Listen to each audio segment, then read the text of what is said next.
Good morning dear students. आज हम कक्षा 9वीं का तीसरा लेसन देखने जा रहे हैं कबीर, जो पूरक पठन के रूप में है। इसके लेखक है हजारी प्रसाद द्विवेदी जी। परिचय। जन्म 19 अगस्त 1907 दुबे का छपरा बलिया उत्तर प्रदेश।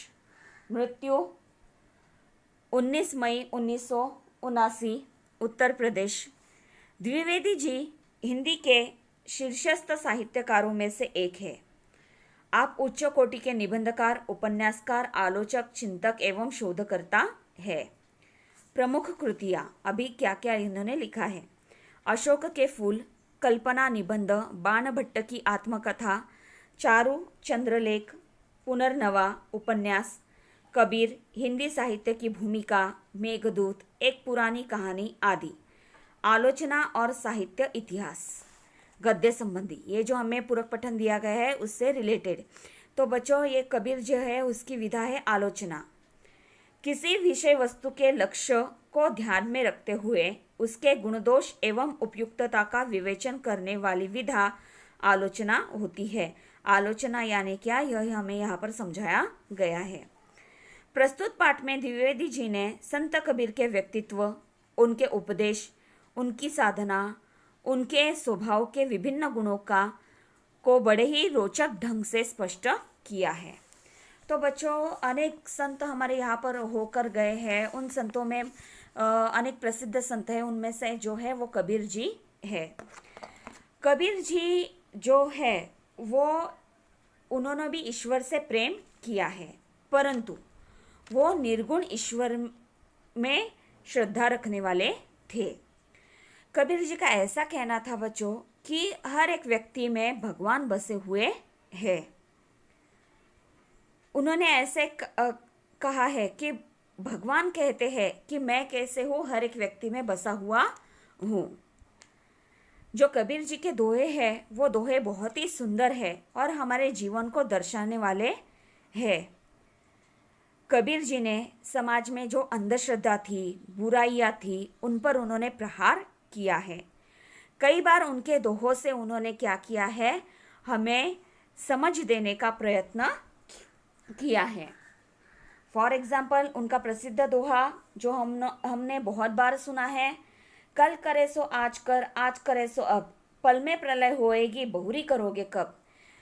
ये जो दोहा है, उस दोहे के माध्यम से कबीर जी ने हमें समय का महत्व क्या है वह समझाने का प्रयत्न किया है कि समय का महत्व हमने जानना चाहिए और उसे पहचान कर हमें आगे बढ़ना चाहिए। यह सीख उन्होंने इस दोहे से हमें दी है। उन्होंने जो भी लेखन किया है उससे उन्होंने क्या किया है, समाज प्रबोधन करने का कार्य उन्होंने किया है। तो आइए हम पाठ की ओर बढ़ते हैं। हिंदी साहित्य के हजारों वर्षों के इतिहास में कबीर जैसा व्यक्तित्व, अभी जब मैं आपको शब्दार्थ बता रही हूँ बच्चों, आप टेक्स्ट बुक में क्या करो, अंडरलाइन कर पेंसिल से उसे लिख लो, ठीक है। कबीर जैसा व्यक्तित्व, व्यक्तित्व यानी क्या, विशेष चरित्र लेकर कोई लेखक उत्पन्न नहीं हुआ। महिमा में वह व्यक्तित्व केवल एक ही प्रतिद्वंद्वी जानता है। महिमा यानी क्या, महानता, गौरव में। प्रतिद्वंद्वी यानी क्या, प्रतिस्पर्धी, प्रतियोगी। तुलसीदास, परंतु तुलसीदास और कबीर के व्यक्तित्व में बड़ा अंतर था। यद्यपि दोनों ही भक्त थे, परंतु दोनों के स्वभाव, संस्कार और दृष्टिकोण में एकदम भिन्न थे। देखो, कबीर जी जैसा व्यक्तित्व है वो हजारों वर्षों के इतिहास में उनके जैसा व्यक्तित्व यानी क्या, विशेष चरित्र लेकर कोई भी लेखक उत्पन्न नहीं हुआ है, कोई भी लेखक तैयार नहीं हुआ है। कबीर जी के बारे में बच्चों ऐसे भी कहा जाता है, कबीर जी ना भूतो ना भविष्य, यानी कबीर जी का व्यक्तित्व एक ही है, उनके जैसा व्यक्तित्व भविष्य में भी निर्माण नहीं हो सकता। महिमा में केवल, महिमा यानी महानता, और गौरव में केवल एक ही प्रतिद्वंद्वी यानी प्रतिस्पर्धी, प्रतियोगी उन्हें था। वो कौन थे, तुलसीदास। परंतु तुलसीदास और कबीर के व्यक्तित्व में बड़ा अंतर था। उनके एक ही प्रतिस्पर्धी माने जाते थे। वो कौन थे, तुलसीदास जी ऐसे माने जाते थे। लेकिन ऐसा मानने के बावजूद भी उन दोनों के व्यक्तित्व में बहुत ही अंतर था। यद्यपि दोनों ही भक्त थे, यानी दोनों भी क्या थे, भक्ति करने वाले थे, परंतु दोनों के स्वभाव, संस्कार और दृष्टिकोण में एकदम भिन्नता थी। दृष्टिकोण यानी क्या, विचारों में भिन्नता थी। दोनों भी भक्त थे, भगवान की भक्ति करने वाले थे, परंतु दोनों का जो स्वभाव था, दोनों के जो संस्कार थे, दोनों का जो दृष्टिकोण था यानी विचार करने का जो तरीका था, वो कैसे थे, भिन्न थे। तुलसीदास का स्वभाव, ऐसा कहा गया है कि तुलसीदास जो थे वो बहुत ही शांत स्वभाव के थे। वो क्या करते थे, राम की आराधना करते थे। रामचरितमानस ये जो प्रसिद्ध ग्रंथ है वो तुलसीदास जी इन्होंने लिखा हुआ है। लेकिन उसके बराबर विरुद्ध स्वभाव किसका था, तो कबीर जी का था। उनका स्वभाव कैसा था, मौजी स्वभाव उनका था। वो जो थे वो गुस्सा हो जाते थे, ऐसा स्वभाव उनका बतलाया जाता है। मस्ती, फक्कड़ाना स्वभाव और सब कुछ ही झाड़ फटकार कर चल देने वाले तेज ने कबीर को हिंदी साहित्य का अद्वितीय व्यक्ति बना दिया है। देखो अभी उनके बारे में बतलाया गया है। उनका स्वभाव कैसे था, मस्ती, फक्कड़ाना, फक्कड़ाना यानी क्या, मौजी स्वभाव, और सब कुछ झाड़ फटकार कर, झाड़ फटकार कर यानी क्या, छोड़ छाड़ कर, झाड़ फटकार कर यानी क्या, छोड़ छाड़ कर, फक्कड़ाना यानी मौजी, झाड़ फटकार कर यानी छोड़ छाड़ कर। जो कबीर जी थे उनका स्वभाव कैसे बताया गया है कि वो मस्ती स्वभाव था, मौजी स्वभाव उनका था, और सब कुछ झाड़ फटकार कर यानी सब कुछ छोड़ छाड़ कर चल देने वाले तेज ने कबीर को हिंदी साहित्य का अद्वितीय, अद्वितीय यानी अद्भुत ऐसा व्यक्ति बना दिया था। बेजोड़ अद्भुत ऐसा व्यक्ति उन्हें बना दिया था। यहाँ पर शब्दार्थ फक्कड़ाना, मौजी, झाड़ फटकार कर, छोड़ छाड़ कर, और अद्वितीय यानी बेजोड़ अद्भुत ऐसा व्यक्ति बना दिया था। उनकी वाणी में सब कुछ को पाकर उनका सर्वजयी व्यक्तित्व विराजता रहता है। सर्वजयी, सर्वजयी यानी सबको जीत लेने वाला। उनकी जो वाणी थे उन वाणी में सब कुछ को पाकर सबको जीत लेने वाला व्यक्तित्व है वो विराजता था, वो रहता था। उसी ने कबीर की वाणी में अनन्य साधारण जीवन रस भर दिया था। अनन्य साधारण यानी क्या, असाधारण ऐसा जीवन रस भर दिया था। कबीर की वाणी का अनुकरण नहीं हो सकता। कबीर जी जो है उनकी वाणी का जो है वो अनुकरण नहीं किया जा सकता, उनको कोई फॉलो नहीं कर सकता। अनुकरण करने की सभी चेष्टाएं व्यर्थ सिद्ध हुई है। अगर किसी ने उनका अनुकरण करने की चेष्टा भी की है, चेष्टाएं यानी क्या, कोशिश, चेष्टाएं यानी क्या, कोशिश, जिसे किसी ने उनका अनुकरण करने की कोशिश की है वो कैसे सिद्ध हुई है, व्यर्थ सिद्ध हुई है। तो यहाँ पर ये जो पहला पैराग्राफ है उस पैराग्राफ में कबीर जी का व्यक्तित्व किस प्रकार है वो हमें बतलाने का प्रयत्न किया है कि उनका चरित्र किस प्रकार है, उनका प्रतिद्वंद्वी किसे माना जाता है, तुलसीदास को। परंतु तुलसीदास और कबीर जी दोनों भक्त भी थे, लेकिन दोनों का स्वभाव जो था, उनके संस्कार जो थे, उनका दृष्टिकोण था, उनमें भिन्नता थी, वो बताया गया है। कबीर जी का स्वभाव कैसा था वो बताया गया है, किस प्रकार वो अनन्य साधारण जीवन रस भर दिया करते थे वो बताया गया है, और किस प्रकार उनकी जो वाणी है उसको कोई फॉलो नहीं कर सकता, यानी उसका कोई अनुकरण नहीं कर सकता। यह हमें इस पहले पैराग्राफ में बताया गया है। हम आगे बढ़ेंगे। कबीरदास की वाणी वह लता है जो योग के क्षेत्र में भक्ति का बीज पड़ने से अंकुरित हुई है। देखो बच्चों, हमें अगर भगवान से कोई सबसे बड़ा वरदान प्राप्त हुआ होगा, महत्वपूर्ण वरदान प्राप्त हुआ होगा, तो वो क्या है, हमारी वाणी यानी हमारी बोली, जिसके माध्यम से हम क्या करते हैं, विचारों का आदान प्रदान करते हैं। यहाँ पर ये जो वाणी है, इस वाणी के बारे में बतलाया गया है। कबीरदास की जो वाणी है यह वह लता है जो योग के क्षेत्र में भक्ति का बीज पड़ने से अंकुरित हुई है। यानी देखो कि हमें कभी किसी का बोलना बहुत अच्छा लगता है कि उनका जो बोलना है वो मानो सुनते जाओ ऐसे हमें लगता है। तो कभी किसी का ऐसा होता है, अरे बाबा बस हो गया, अभी बंद कर दो, यानी वो सुनने में हमें परेशानी हो जाती है। लेकिन कबीर जी की जो वाणी थी, यानी वो वाणी किस प्रकार होती है, उनकी बोली किस प्रकार होती है, कि जो प्रभुत्व उनके ऊपर होता है उस पर डिपेंड करता है कि हमें वो वाणी अच्छी लगे या हम उससे परेशान हो जाए। लेकिन कबीर की जो वाणी थी वो ऐसे नहीं थी। उन्होंने साधना की, तप किया और उसके क्षेत्र में भक्ति का बीज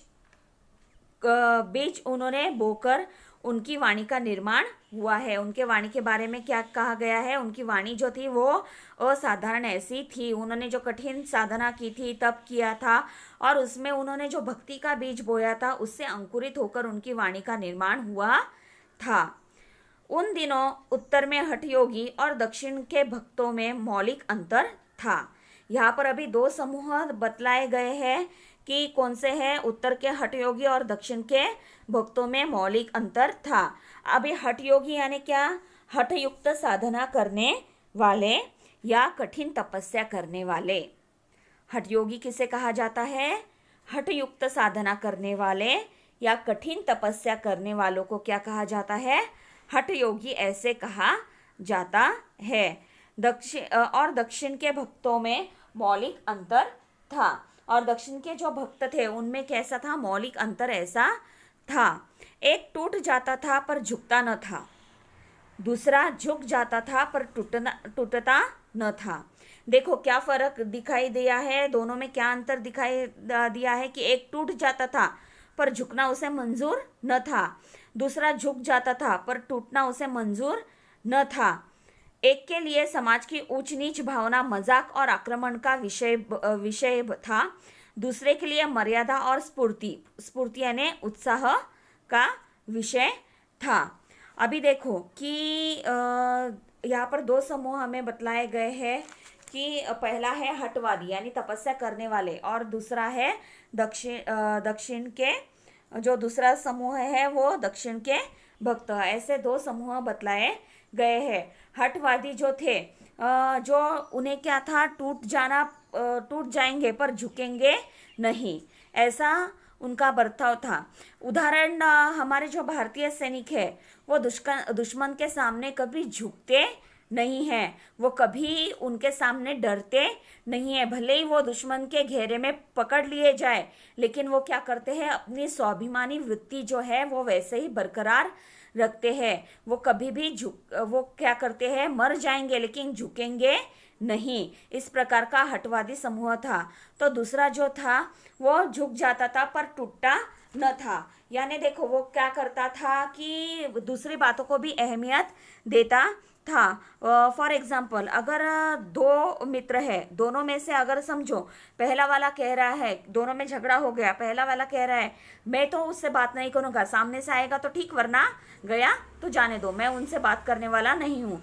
तो दूसरा जो दोस्त है वो क्या कहेगा, जाने दो मेरी गलती नहीं है, फिर भी मैं जाकर सॉरी कह देता हूँ, क्योंकि इसके वजह से क्या होगा, हमारा दोस्ती का जो रिश्ता है वो बरकरार रहेगा। अगर ऐसा नहीं किया तो क्या हो जाएगा, हमारी दोस्ती टूट जाएगी। वो दोस्ती का महत्व समझने वाला व्यक्ति क्या करेगा, झुक जाएगा, लेकिन अपनी दोस्ती टूटने नहीं देगा। इस प्रकार के दो जो प्रकार थे वहां पर थे।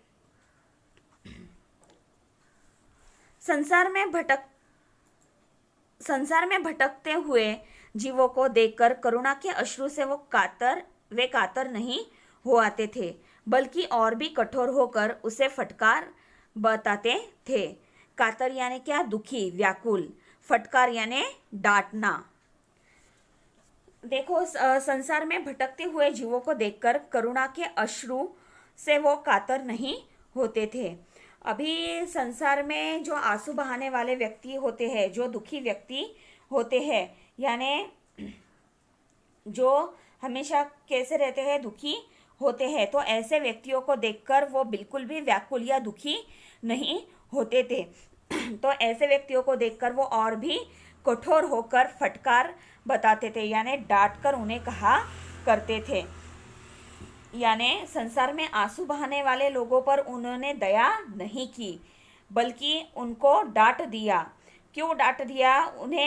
उन्होंने समझाया कि तुम्हें अपने रास्ते को खुद ढूंढना है, ऐसे रोते मत बैठो। अगर ऐसे रोते बैठोगे तो जो तुम्हारा लक्ष्य है वो तुम कैसे हासिल कर पाओगे, जहाँ तक तुम्हें लक्ष्य प्राप्त करना है अपने मार्ग पर तुम कैसे जा पाओगे, अपनी तो ऐसे रोते बैठने से कुछ होने वाला नहीं है। तो उठो और अपना रास्ता आगे नापना शुरू कर दो, अपने रास्ते पर आगे बढ़ना शुरू कर दो, ऐसे वो डांटा करते थे। उनको ये दया करुणा वगैरह कुछ भी उनके बारे में लगती नहीं थी, तो वो डांट कर उन्हें सही राह दिखाने का काम किया करते थे। वे सर्व जगत के पाप को अपने ऊपर लेने की वांछा से विचलित नहीं हो पड़ते थे। वांछा से यानी क्या, इच्छा से, बल्कि और भी कठोर और शुष्क होकर सूरत और वीरत का उपदेश देते थे। संसार में भरमने वालों पर दया कैसी, मुक्ति के मार्ग में अग्रसर होने वालों को आराम कहा, कर्म की रेखा पर मेघ न मार सका तो संत कैसा। देखो बच्चों, यहाँ पर जो है वो डांट फटकार करते थे, उससे रिलेटेड मुझे एक पाठ याद आ रहा है। जो पुराना सिलेबस था कक्षा 10वीं का, उसमें सफलता की चुनौतियाँ यह पाठ दिया गया था पुराने सिलेबस में, और उसमें प्रीति मोंगा जी जो है उनका उदाहरण लिया गया है कि प्रीति मोंगा जी जो है वो क्या थी, उन्हें कुछ बीमारी हो गई थी और उसके वजह से वो क्या थी, अंध हो चुकी थी। तो उन्हें जो है वो कबीर के दोहे सुनना बहुत पसंद था, और उन दोहों से उन्हें क्या मिलती थी, प्रेरणा मिला करती थी।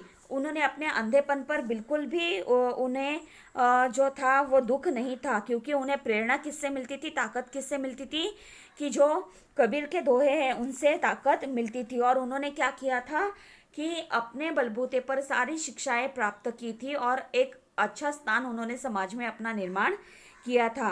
वो कहती है कि कबीर का जो दोहा है, कौन सा दोहा, माटी कहे कुम्हार से तू क्या रोंदे मोहे, एक दिन ऐसा आएगा मैं रोंदूंगी तोहे। ये जो दोहा है, उस दोहे से प्रीति मोंगा जी को क्या मिलता था, कि शिक्षा मिलती थी कि माटी कहती है कुम्हार से कि तू क्या मुझे रोन देगा, एक दिन ऐसा आएगा कि मैं तुम्हें रोन दूंगी। ऐसा वो कहती थी कि उनके जो कबीर के दोहे होते थे उनसे वो क्या करती थी, शिक्षा प्राप्त करती थी और अपना जो मन की ताकत है वो बढ़ाती थी। यानी उनका जो भी कहना था, उनके जो वाणी थी, उसमें से क्या मिलता था, हमें आगे बढ़ने की प्रेरणा मिलती थी। वो कभी करुणा से अश्रु भरे लोगों को कभी दया नहीं दिखाते थे, तो उनको डांट फटकार कर आगे बढ़ने के लिए कहते थे। समाज प्रबोधन वो किया करते थे। उस प्रबोधन का मैंने एक उदाहरण बतलाया है प्रीति मोंगा के तौर पर। वे सर्व जगत के पाप को उनके ऊपर लेने की वांछा से विचलित नहीं हो पड़ते थे, यानी इच्छा से विचलित नहीं होते थे, बल्कि और भी कठोर और शुष्क होकर सूरत और वीरत का उपदेश देते थे। सूरत यानी क्या, कार्य सिद्धि का मार्ग, ध्यान, और वीरत यानी मुख्य वैराग्य का उपदेश दिया करते थे। संसार में भरमने वालों पर दया कैसी, मुक्ति के मार्ग में अग्रसर होने वालों को आराम कहा, कर्म की रेखा पर मेघ न मार सका तो संत कैसा। यहाँ पर देखो कि संसार में भ्रमित रहने वालों पर उन्होंने दया नहीं की। संसार में भ्रमित रहने वाले लोगों पर यानी कैसे, क्या कि अगर मेरे नसीब में होगा तो मुझे मिल जाएगा, अगर वो मेरे नसीब में नहीं होगा तो नहीं मिलेगा। लेकिन अरे अपना नसीब तो हम बनाएंगे ना। समझो अगर पढ़ाई नहीं की तो कक्षा 9वीं के आप ऐसे पास होने वाले हो क्या, नहीं, मेरे नसीब में होगा तो मैं पास हो जाऊंगा। लेकिन पेपर ही नहीं लिखा, पेपर में कुछ भी नहीं लिखा, तो नसीब काम आने वाला है क्या, कुछ नहीं। तो नसीब को भी आगे बढ़ाने के लिए हमें क्या करना पड़ेगा, प्रयत्न करना पड़ेगा। जब आप प्रयत्न करके पेपर लिखोगे तभी तो आपका नसीब होगा ना, तो भी तो आपका अच्छा नसीब यहाँ पर आएगा। तो संसार में ऐसे जो लोग थे, भ्रमित रहने वाले थे, तो ऐसे लोगों पर उन्होंने दया कभी नहीं दिखाते थे। वह उन्हें डांटते थे कि कार्य करो, कार्य करके आगे बढ़ते रहो। संत जो है वो कैसे होते हैं कि अपनी तकदीर वो कैसे खुद बनाते हैं, खुद बदलते हैं। संत कर्म करते हैं और कर्मों के वजह से वो क्या करते हैं, अपनी तकदीर बदलते हैं। कर्म की रेखा पर मेघ न मार सका, मेघ न मार सके यानी खूंटी, कील, काटा न मार सका तो वो संत कैसा, ऐसा वो कहते हैं। जो मुक्ति के मार्ग पर आगे बढ़ते हैं उन्हें आराम कहा होता है वो हमेशा क्या करते हैं, कर्म कर कर आगे बढ़ते रहते हैं और अपना नसीब जो है वो खुद बनाते हुए आगे बढ़ते रहते हैं। देखो यहाँ पर उनकी कुछ पंक्तियां हमें दी गई है। ज्ञान का गेंद कर, सुरत का दंड कर, खेल चौगान मैदान माही, जगत का भरमान छोड़ दे बालके, आय जब हेश भगवंत पाही। यानी यहाँ पर उन्होंने यह बतलाने की कोशिश की है कि इन पंक्तियों का अर्थ इस प्रकार है कि कबीरदास जी कहते हैं कि हे मानव, तू ज्ञान का महत्व समझ ले, ज्ञान का गेंद कर, यानी क्या, तू ज्ञान का महत्व समझ ले, तू ज्ञान को गेंद बना और सुरत यानी स्मरण शक्ति को डंडा बना और उस स्मरण शक्ति रूपी डंडे से ज्ञान रूपी गेंद पर प्रहार कर, यानी उस डंडे से ज्ञान रूपी गेंद पर मार कर, प्रहार कर, मैदान रूपी संसार में चारों तरफ मार। खेल चौगान मैदान माही, खेल चौगान मैदान माही यानी इस संसार में चारों तरफ मार, अर्थात तू पहले ज्ञान को हासिल कर, उसे याद कर और फिर अपने ज्ञान को संसार में बिखेर दे। उन्होंने ज्ञान का महत्व बताते हुए कहा है कि तू क्या कर, सबसे पहले ज्ञान का गेंद कर, यानी ज्ञान को आत्मसात कर, उसे तू समझ ले, सुरत का दंड कर, यानी उसे क्या कर, तू सारे संसार में फैला दे। जो भी ज्ञान तुम्हें प्राप्त होगा वो ज्ञान कैसे अपने पास मत रख, तर तू क्या कर, उसका दंड करके खेल चौगान मैदान माही, ये जो संसार रूपी मैदान है उसमें तू क्या कर, बिखेर दे। जगत का भरमान छोड़ दे बालके, आय जा भेष भगवंत पाही। जगत का भरमान छोड़ दे बालके, यानी तू जगत की मोह माया छोड़ दे, ज्ञान और परमात्मा की खोज में निकल पड़। आय जा भेष भगवंत पाही, यानी पता नहीं कि किस भेष में परमात्मा मिल जाए और तेरा जीवन सफल हो जाए। यह पता नहीं कि कौन से भेष में भगवान तुम्हें दर्शन दे दे और तुम्हारा जीवन जो है वो सफल हो जाए। इन दोहों के माध्यम से उन्होंने यह बतलाने की कोशिश की है कि पहले तो तुम ज्ञान प्राप्त करो और बाद में क्या करो, इन संसार में उसे फैला दो और ये जो जगत का भरमान है यानी मोह माया जो है वो सब कुछ तू छोड़ कर क्या कर, आगे निकल पड़। और आगे निकलते समय तू क्या कर, अपने कार्य में चलते चल।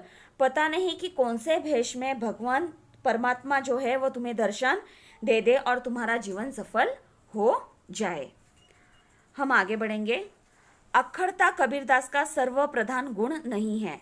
अक्खड़ता यानी दृढ़ी स्वभाव, स्वाभिमानी स्वभाव कबीर का सर्वप्रधान गुण नहीं है।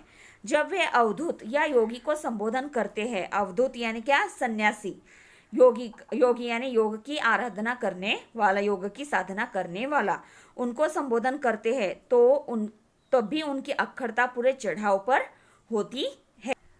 जब वो सन्यासी या योगी को संबोधित करते हैं तब उनका जो दृढ़ स्वभाव होता है, स्वाभिमान जो होता है वो पूरे चढ़ाव पर होता है। वे योग के विकट रूपों का अवतरण करते हैं, गगन और पवन की पहेली बुझाते रहते हैं, सुन्न और सहज का रहस्य पूछते रहते हैं, द्वैत और अद्वैत के सत्व की चर्चा करते रहते हैं। देखो जो योगी योगी होते हैं उन्होंने क्या किया होता है, प्रेम मोह माया वो सबका त्याग करते हैं। उन्होंने योग का स्वीकार किया हुआ है। हम हवा को देख नहीं सकते लेकिन हम क्या करते हैं, हवा को महसूस कर सकते हैं। देख सकते हैं क्या, हवा हमारे बाजू में से गुजर जाती है फिर भी हम उसे देख सकेंगे क्या, नहीं, लेकिन उसको महसूस हम कर सकेंगे सकते हैं। आकाश कहाँ से कहाँ तक फैला हुआ है, उसकी ऊंचाई क्या है, उसकी लंबाई क्या है, ये सारी जो बातें हैं वो अजीब सी बातें हैं ना, ये ऐसी पहेलियां हैं। उन पहेलियों को सुलझाने का काम ये जो है वो संत करते रहते हैं, ये जो है वो योगी करते रहते हैं। वो द्वैत और अद्वैत की चर्चा करते रहते हैं। द्वैत यानी जीव भगवान और अद्वैत यानी राक्षस, उनकी जो है वो बातें वो करते रहते हैं। यानी भगवान और राक्षस जैसे स्वभाव की वो सत्व यानी अस्तित्व की वो चर्चा करते रहते हैं। यहाँ पर उन्होंने जो है वो योगी किस प्रकार कौन से विचार करते रहते हैं उसके बारे में हमें यहाँ पर बतलाने का काम किया है। अभी उनका दोहा दिया गया है, अवधु अक्षरहु सो न्यारा, जो तुम पवना गगन चढ़ाओ गुफा में बासा, गगना पवना दोनों बिन से कह गया जोग तुम्हारा। अभी यहाँ पर अक्षरहु यानी ईश्वर, बिन से यानी नष्ट होना, अवधु यानी सन्यासी। देखो सन्यासी जो है हर एक यहाँ पर जो है उन्होंने क्या किया है कि जो कठिन परिश्रम करते हैं परंतु समाज सुधार के लिए कुछ नहीं करते, उनको डांटते हुए फटकारते हुए, ऐसे सन्यासियों को डांटते हुए फटकारते हुए उन्होंने कहा है अवधरु अक्षरहु सो न्यारा, यानी हर एक सन्यासी के लिए ईश्वर का अपना अपना धर्म जो है वो अलग अलग होता है, उनके विचार दृष्टिकोण जो होते हैं वो अलग अलग होते हैं। जो तुम पवना गगन चढ़ाओ गुफा में बासा, जो तुम पवन गगन में चढ़ जाओ, गुफा में बस जाओ, गगना पवना दोनों बिन से, गगन और पवन अगर दोनों भी नष्ट हो जाए, कहा गया जोग तुम्हारा, वो नष्ट होने के बाद जो जोग था, जो तुम्हारा योग था, जो तुम्हारे योग से प्राप्त शक्ति थी वो कहाँ गई है, जो तुम्हारा तप था, उस तपस्या का फल जो था वो तुम्हें मिलना चाहिए था, वो कहाँ पर गया है। तुमने जो तपस्या की है उसका फल तो तुम्हें मिलना चाहिए था, लेकिन वो कहाँ गया है, ऐसा वो यहाँ पर पूछते हैं। गगना मध्ये ज्योति झलके, पानी मध्ये तारा, घटगी नीरे विनसिने तारा, निकरी गए कहे द्वारा। अभी यहाँ पर जो है उन्होंने आगे बताते हुए कहा है गगना मध्य ज्योति झलके, यानी गगन में ज्योति झलकती है, सूरज रूपी ज्योति जो है वो झलकती रहती है, पानी मध्य तारा, और पानी में तारा चमकता रहता है। घटकी नीर विनसिने तारा, घटकी नीर विनसिने तारा यानी क्या, हमारे मन के अंदर भी जो है वो एक तारा चमकता रहता है। वो कौन सा तारा है? आत्मरूपी तारा है। निकरी गए कहे द्वारा, यानी वो कौन से द्वार से निकल जाता है, ऐसा वो यहाँ पर पूछते हैं कि गगन में ज्योति झलकती है, यानी सूर्य रूपी ज्योति जो है वो आसमान में झलकती रहती है, गगन में झलकती रहती है, पानी में तारा चमकता रहता है, और हमारे हृदय में भी एक तारा है, वो आत्मरूपी तारा है, वो कौन से द्वार से निकल जाता है, ऐसा उन्होंने यहाँ पर कहा है। परंतु वे स्वभाव से फक्कड़ थे यानी मौजी स्वभाव के थे। अच्छा हो या बुरा, खरा हो या खोटा, जिससे एक बार चिपट गए उससे जिंदगी भर चिपटे रहो, यह सिद्धांत उन्हें मान्य नहीं था। जो कबीर जी थे उनका स्वभाव हमने देखा था कि झाड़ फटकार कर छोड़कर चले जाने व्यक्ति थे, यानी छोड़ छाड़ कर चले जाने वाले व्यक्ति थे। फक्कड़ यानी मौजी स्वभाव के व्यक्ति थे। अच्छा हो या बुरा, खरा हो या खोटा, जिससे एक बार चिपट गए उससे जिंदगी भर चिपटे रहो, यह सिद्धांत उन्हें मान्य नहीं था। यानी अच्छा हो या बुरा हो, उसके साथ चिपक कर रहना उन्हें अच्छा नहीं लगता था। यानी अच्छा हुआ बुरा हुआ हम उस पर सोच विचार करते बैठते हैं, लेकिन ऐसा सोच विचार करते बैठना उन्हें अच्छा नहीं लगता था। बीत गई सो बात गई, आगे बढ़ते रहते थे, वो आगे चलते रहते थे। वे सत्य के जिज्ञासु थे, यानी सत्य को जानने की कोशिश करने वाले व्यक्ति थे, और कोई मोह ममता उन्हें अपने मार्ग से विचलित नहीं कर सकती थी। और कोई भी मोह हो या ममता हो, प्रेम हो, वात्सल्य हो, उन्हें अपने जो ध्येय है उससे विचलित नहीं कर सकती थी। वे अपना घर जलाकर हाथ में मुरड़ा लेकर निकल पड़े थे। वे अपना घर जलाकर यानी सच्ची में उन्होंने घर को आग लगा दी थी क्या? ऐसा किया था क्या बच्चों? नहीं। यहाँ पर उनका कहना है उन्होंने अपना घर जलाकर हाथ में मुरड़ा यानी जलती हुई मशाल लेकर निकल पड़े थे। यहाँ पर आप कहेंगे कि उन्होंने क्या किया होगा, घर को जला दिया होगा, मुरड़ा लिया, हाथ में जलती हुई मशाल ली, घर को आग लगा दी और चले गए। तो नहीं बच्चों, इसका मीनिंग ये है कि वे अपना घर जलाकर हाथ में मुरड़ा लेकर निकल पड़ते थे। यानी क्या, उन्होंने जो है वो मोह, ममता, ये जो है वो सारी बातों का क्या किया था, त्याग कर दिया था। मोह ममता का उन्होंने क्या किया था, त्याग कर दिया था, जिसके वजह से घर गृहस्थी में उनका मन नहीं लगता था, उसे छोड़कर वो बाहर निकल चुके थे। जो यानी फॉर एग्जाम्पल देखो, अगर हम घर में रहते हैं और घर में रहने के बाद समझो टाइम हो गया, स्कूल का टाइम हो गया, घर से आने का वक्त हो गया, तो हम 5 मिनट हो गए ज़्यादा ऊपर, तो क्या हो जाता है, हमारे जो पेरेंट्स हैं वो क्या करते हैं, चिंता करने लगते हैं, क्यों नहीं आए अभी तक। क्यों करते हैं, क्योंकि हमारे पेरेंट्स को हमारे प्रति क्या है, प्रेम है, हमारी सुरक्षा की चिंता उन्हें बनी रहती है। वैसे समझो मम्मी पापा कहीं बाहर गए और समय पर नहीं आए, देर हो गई, तो आप भी चिंता करते हो। क्यों चिंता करते हो, क्योंकि उनके प्रति क्या होता है, आपको प्रेम होता है, उनके प्रति जो है वो माया मोह होता है, हम उस माया मोह में बंधे हुए रहते हैं, इसलिए उनकी चिंता करते हैं ना। अगर समझो बाजू के घर में कोई व्यक्ति नहीं आया है, थोड़ी देर हो गई, हमें बुरा जरूर लगेगा, अरे उसके पापा अभी तक नहीं आए, इतनी देर हो गई।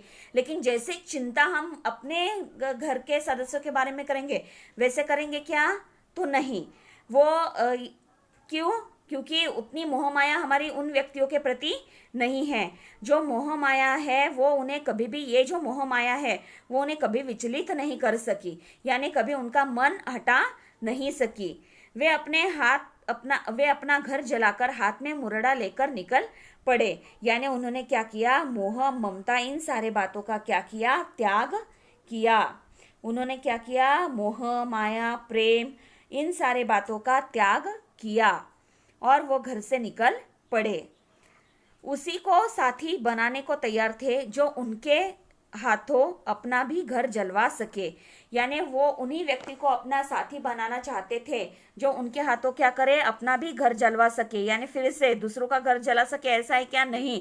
तो वो व्यक्ति भी क्या करे, वो उन्हीं व्यक्ति को अपने साथ ले जाना चाहते थे कि जो व्यक्ति है वो मोह माया को छोड़कर वो क्या करेंगे, आगे निकल पड़ेंगे, उनके साथ निकल पड़ेंगे। ऐसा नहीं कि 4 दिन हो गया उनके साथ चले गए और फिर 5वें दिन क्या हुआ, नहीं मुझे मेरे परिवार की याद आ रही है, मुझे मेरी पत्नी, माँ बाप, भाई बहन, बच्चों की याद आ रही है, उनके प्रति चिंता हो रही है। तो ऐसा नहीं, जो पूरी श्रद्धा से सारी बातों का त्याग कर कर आगे चलना चाहेंगे, उन्हीं लोगों को वो क्या करते थे, अपने साथ आगे ले जाना चाहते थे। यहाँ पर उन्होंने बतलाया है कि जो सच्चे मन से सारे सुखों का त्याग कर कर चलना चाहे वही उनके साथ जा सकते थे। फॉर एग्जाम्पल के तौर पर बच्चों हम देखेंगे कि हमारे जो सैनिक है वो दिन रात क्या करते हैं, हमारे देश की सुरक्षा करने के लिए, रक्षा करने के लिए सीमा पर खड़े रहते हैं। ऐसा नहीं है कि उनको अपने परिवार से प्यार नहीं है, ऐसा नहीं है कि वो अपने माता पिता, भाई बहन, पत्नी, बच्चों से प्यार नहीं करते, उनसे परेशान हो गए इसलिए सीमा पर जाकर बैठे, तो नहीं। वो व्यक्ति भी जो है वो अपने परिवार से प्यार करते हैं, उन्हें भी अपने परिवार की याद आती है, लेकिन उनकी जो संपूर्ण निष्ठा होती है, उन्होंने क्या की होती है, देश पर अपना सर्वस्व वो उन्होंने अर्पण किया होता है। इसलिए उन्हें ही क्या कहा जाता है, सच्चा देशभक्त कहा जाता है। ऐसा नहीं है कि जो युद्ध शुरू है या फिर कोई विकट परिस्थिति है और ऐसे समय में परिवार की याद आई इसलिए वो लौट कर आए, तो नहीं, वो ऐसा नहीं करते, तो अपना कर्तव्य करते रहते हैं। देश की रक्षा करना उनका जो कर्तव्य है, वो मोह माया छोड़कर अपना कर्तव्य करते रहते हैं। ऐसे ही लोगों को जो कबीर जी है वो अपने साथ ले जाना चाहते हैं। यहाँ पर दोहा दिया गया है, हम घर जारा अपना, लिया मुराड़ा हाथ। हमने क्या किया है, मैंने क्या किया है, मेरे घर को हाथ में मुराड़ा लेकर आग लगाई है। अब घर जारो तासू का, जो चले हमारे साथ। अब जो व्यक्ति अपने घर को आग लगाकर आगे बढ़ना चाहे वो हमारे साथ चल सकता है। यानी मैंने क्या किया है, मोह माया का त्याग किया है और मोह माया त्याग कर कर्तव्य की मशाल हाथ में लेकर मैं आगे बढ़ रहा हूँ। वैसे ही जो व्यक्ति ऐसा करना चाहे वही व्यक्ति मेरे साथ आगे बढ़ सकता है।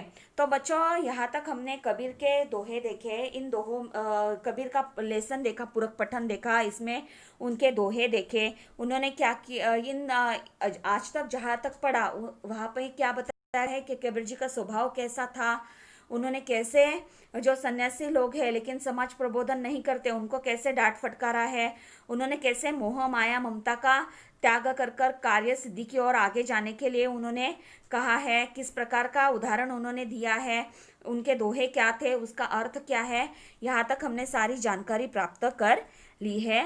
तो लास्ट टाइम मैंने आपको जो सेकेंड लेसन कहा था लिखने के लिए, वो आपको नोटबुक में ही उसके क्वेश्चन आंसर लिखने है। आपको स्कूल से जो नए नोटबुक्स मिले हैं उसमें ही आपको पहली कविता जो है, दूसरा लेसन है, उसके कहे गए क्वेश्चन आंसर लिखने हैं। टाइम पर मैंने बताया है कि टेक्स्ट बुक में जितने भी क्वेश्चन हैं आपको सॉल्व करने हैं, कविता के हो या फिर लेसन के हो, वो आपको वहाँ पर लिखने हैं। फॉर एग्जाम्पल मैं अभी आपको दिखाती हूँ कि ये जो कविता है, कविता के ये सारे क्वेश्चन आंसर्स यहाँ तक है, वो मैंने आपको नोटबुक में लिखने के लिए कहा था, जो मैंने आपको बताए थे वीडियो में। उसके बाद ये कबीर बिल्ली का बिलंगुड़ा लेसन के भी ये जो है क्वेश्चन आंसर्स, वो भी मैंने क्या कहा था, आपको नोटबुक में लिखने के लिए कहा है। आपकी नोटबुक जो है वो पूरी तरह से तैयार रखो, ठीक से लिखकर रेडी रखो, और निबंध भी जो मैंने आपको बताया है वो भी साइड बाय साइड कंप्लीट करते रहो। तो आज के लिए आपको पढ़ाई है, आपका होमवर्क जो है वो ये जो कबीर लेसन है वो आपको जहाँ तक हमने पढ़ा है वो आपको एक बार ध्यान लगाकर पढ़ना है। ठीक है, समझ में आया? आपको पहले और सेकंड लेसन के क्वेश्चन आंसर नोटबुक में लिखने हैं, क्योंकि कई बच्चों ने डाउट डाले थे कि नोटबुक में लिखने हैं क्या। तो हाँ बच्चों, आपको ये साल जो भी क्वेश्चन आंसर है टेक्स्ट बुक के नीचे दिए हुए और जो मैंने आपको बताए हुए हैं वो आपको नोटबुक में ही लिखने हैं। ठीक है, तो ठीक से पढ़ाई करो और ये लेसन भी क्या करो, एक बार आप ठीक से पढ़ो। हम यहाँ पर रुकते हैं। ठीक है, थैंक यू।